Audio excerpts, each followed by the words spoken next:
J'étais folle de joie lorsque mon mari Jacob et moi avons appris que j'étais enceinte après 4 ans de vie commune, et nous voulions fêter ça avec nos proches, en toute intimité.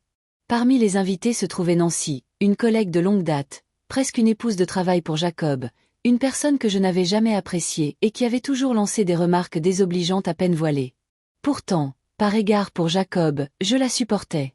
Elle a insisté pour me préparer un gâteau au chocolat, prétendant que c'était pour fêter ça comme il se doit, et malgré mes réticences initiales, Jacob a fini par me convaincre. À la fête, le gâteau paraissait innocent, mais dès la première bouchée, j'ai réalisé qu'il était fourré aux cacahuètes, un danger pour moi à cause de ma grave allergie et de ma grossesse, et je l'ai immédiatement recraché, furieuse, l'accusant de vouloir me nuire délibérément. Jacob m'a traîné pour me calmer, et la fête a repris comme si de rien n'était. Plus tard, il a admis savoir que Nancy avait agi délibérément et a tenté de me convaincre que ce n'était pas sa faute, évoquant ses problèmes d'infertilité et son amertume suite à son divorce. J'étais horrifiée qu'il défende quelqu'un qui avait mis ma vie et celle de notre bébé en danger. Lorsque j'ai insisté pour porter plainte, il m'a dit avoir promis à Nancy de ne pas impliquer la justice, une décision qui m'a encore plus exaspérée. Le lendemain, mes beaux-parents ont également fait pression sur moi pour que je pardonne et oublie, insistant sur le fait que les actions de Nancy étaient compréhensibles. Mais j'ai refusé de compromettre ma sécurité ou mon intégrité, coupant tout contact avec Jacob et sa famille. Je me sentais isolée et je doutais de moi, mais mes proches m'ont rassurée en me disant que je n'étais pas coupable et que j'avais parfaitement le droit d'être indignée.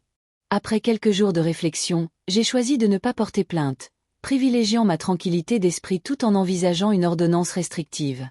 Pourtant, la tension avec Jacob persistait, froide et formelle, malgré son attention à ma santé et à celle du bébé.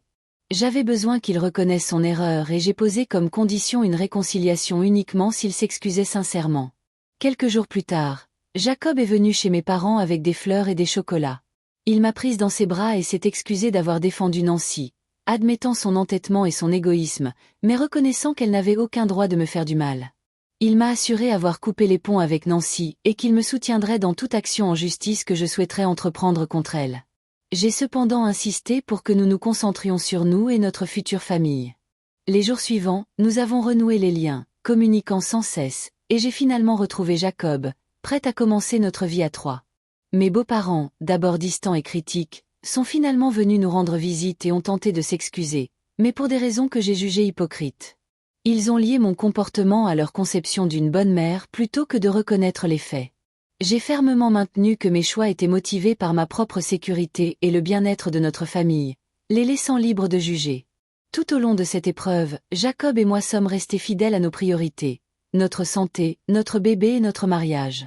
La situation avec Nancy a mis notre confiance et notre patience à rude épreuve, mais elle a finalement renforcé notre engagement l'un envers l'autre et envers la famille que nous allions fonder, nous apprenant l'importance de rester unis face aux menaces et aux malentendus, tout en protégeant la vie que nous avions bâtie.